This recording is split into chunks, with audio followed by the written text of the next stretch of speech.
I think this is brilliant. I think you've done an amazing, amazing campaign.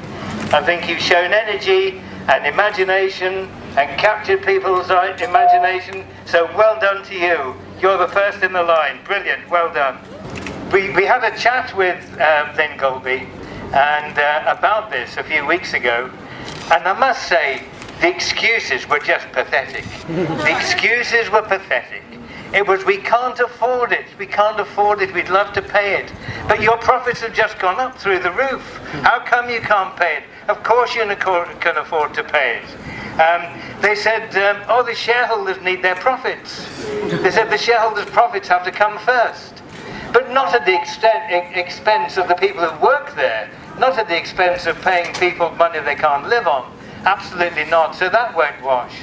And the last excuse, which to me seemed the lamest of all, was that we can't plan our budget because we don't know what the living wage will be. Well, actually, you do know what the living wage is. It's £8.80.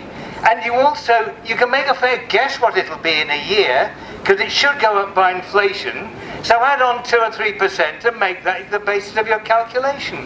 And if you're still in trouble, put the first line of your budget, the first line, everyone gets the living wage, and then what you get left over, pay the differentials. But don't begin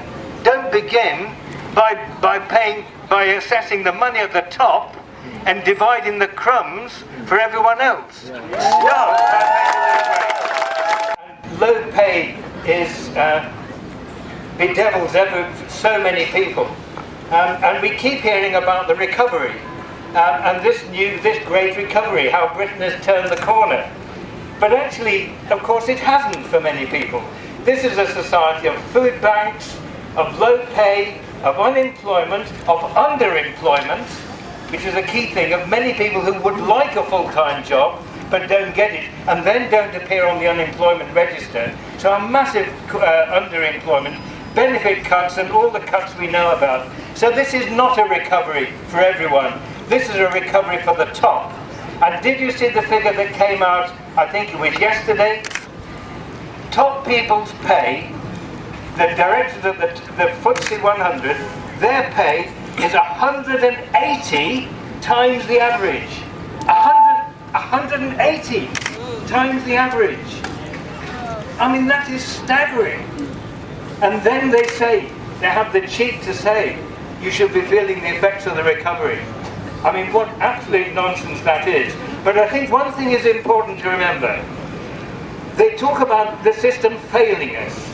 They say that it's a fault, the system's failing when you're not getting paid properly. No, it isn't. This is how the system works. This is how the system works. It is about poor pay, low pay.